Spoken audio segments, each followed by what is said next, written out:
it's Miss Darcy here at the Lebanon Public Library for another flannel board fun. Can you guys tell who I have on my flannel board? It's Rudolph. But what is Rudolph missing? His nose. This flannel board is actually called Rainbow Rudolph. It goes like this. Rudolph, Rudolph, what will you do? You can't guide Santa's sleigh if your nose is blue. Rudolph, Rudolph, you're such a silly fellow. Who will know it's you if your nose is yellow?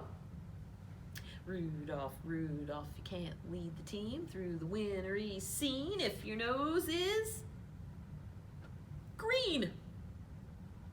Rudolph, Rudolph, Santa gave a wink, but what will he think if your nose is pink?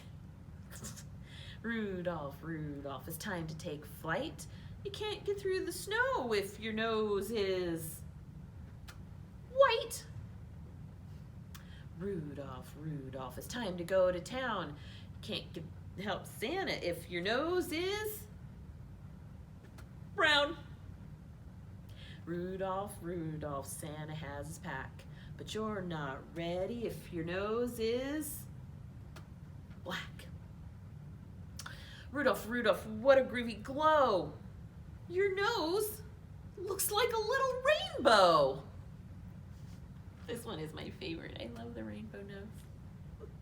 But that is not how he guides Santa's sleigh. So, Rudolph, Rudolph, the children are in bed. It's time to lead the sleigh, and your nose is red. All right, so you know what that means. Rudolph the Red-Nosed Reindeer.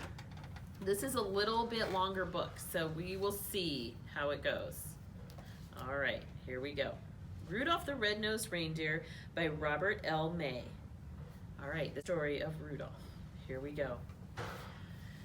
'Twas the night before Christmas, and all through the hills the reindeer were playing, enjoying their spills.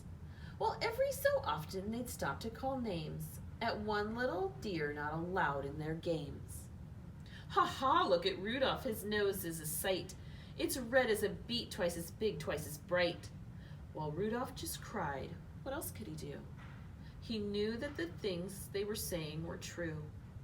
Where most reindeers' noses are brownish and tiny, poor Rudolph's was red, very large and quite shiny. In daylight it sparkled, the picture shows that. At nighttime it glowed like the eyes of a cat. Although he was lonesome, he always was good, obeying his parents as a good reindeer should. That's why on this day Rudolph almost felt playful. He hoped that from Santa, soon driving his sleighful of presents and candy and dollies and toys for good little animals, good girls and boys. He'd get just as much, and this is what pleased him, as the happier, handsomer reindeer who teased him. So as night and a fog hid the world like a hood, he went to bed hopeful. He knew he'd been good. While way, way up north, on this same foggy night, old Santa was packing his sleigh for its flight. "This fog," he called out, "will be hard to get through." He shook his round head, and his tummy shook too. "Without any stars or a moon as our compass, this extra dark night is quite likely to swamp us. To keep from a smash-up, we'll have to fly slow. To see where we're going, we'll have to fly low. We'll steer by the street lamps and houses tonight in order to finish before it gets light. I just think how the boys and girls' hopes would be shaken if we didn't reach them before they awaken. Come Dasher, come Dancer, come Prancer and Vixen, come Comet, come Cupid, come Donner and Blitzen. Be quick with your suppers, get hitched in a hurry. You too will find fog, a delay and a worry." And Santa was right, as he usually is. The fog was as thick as a soda's white fizz. He tangled in treetops again and again, and barely missed hitting a huge speeding plane? What? just not getting lost needed all Santa's skill, with street signs and numbers more difficult still. He still made good speed with much twisting and turning, as long as the street lamps and house lights were burning. At each house, first checking what people might live there, he quickly picked out the right presents to give there. But lights will be out after midnight, he said, for even most parents have then gone to bed. Because it might wake them, a match was denied him. Oh my, how he wished for just one star to guide him. Through dark streets and houses old Santa did poorly. He now picked the presents more slowly, less surely. He really was worried, for what would he do if folks started waking before he was through? The night was still foggy and not at all clear when Santa arrived at a home of the deer.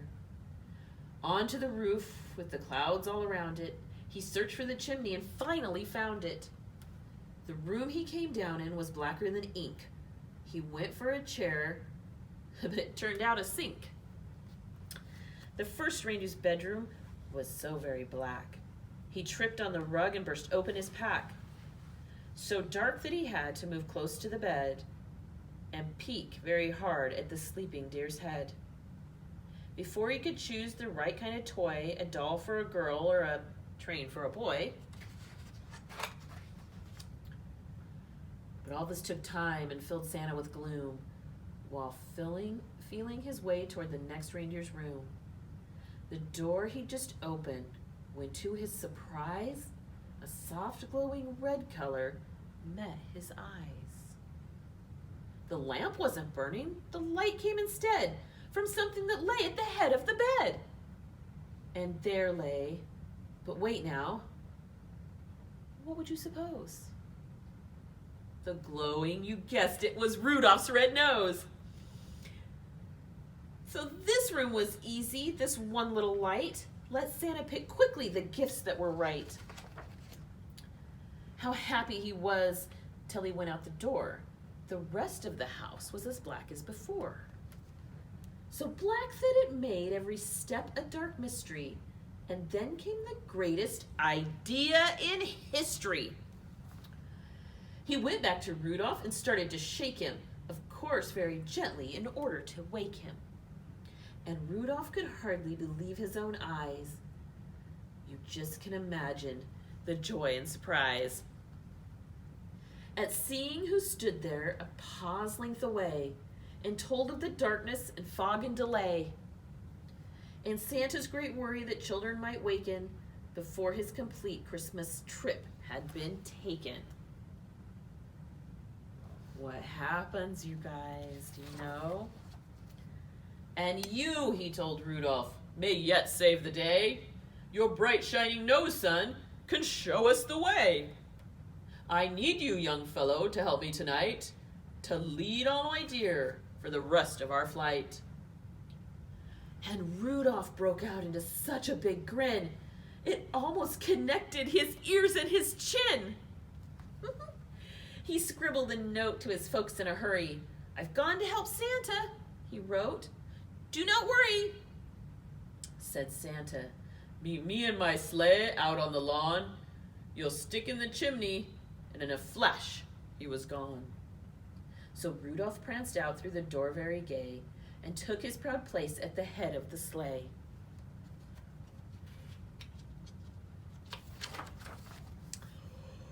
The rest of the night, well, what would you guess? Old Santa's idea was a brilliant success. And brilliant was almost no word for the way that Rudolph directed the deer in the sleigh. In spite of the fog, they flew quickly and low, and made such good use of the wonderful glow that shone out from Rudolph at each intersection, that not even once did they lose their direction. Wow.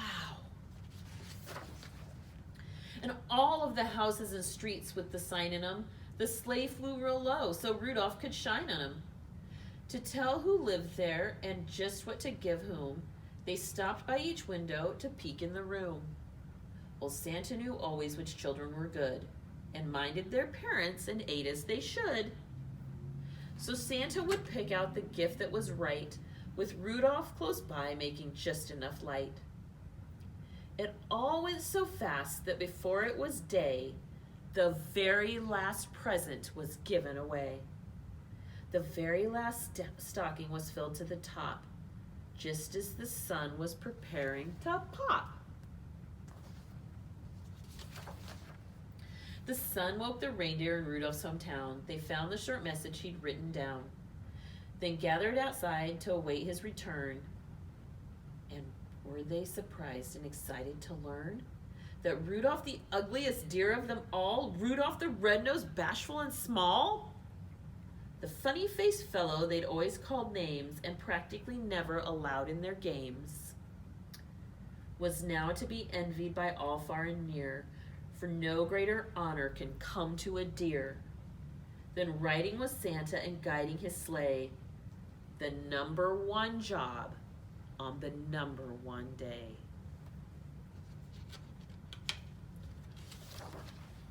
The sleigh and its reindeer soon came into view, and Rudolph still led them as downward they flew.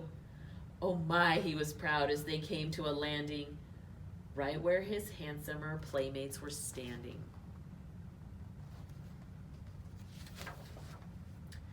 The same deer who used to do nothing but tease him would now have done anything only to please him.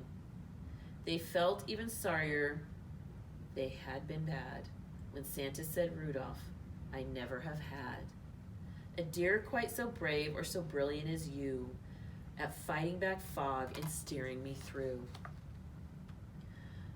By you last night's journey was actually bossed. Without you, I am certain we'd all have been lost. I hope you'll continue to keep us from grief on future dark trips as Commander-in-Chief. While Rudolph just blushed from his head to his toes, till all of his fur was as red as his nose. The crowd clapped their paws and started to screech, Hooray for our Rudolph! We want a speech! But Rudolph, still bashful despite of his being a hero, was tired. His sleep on the trip totaled 0.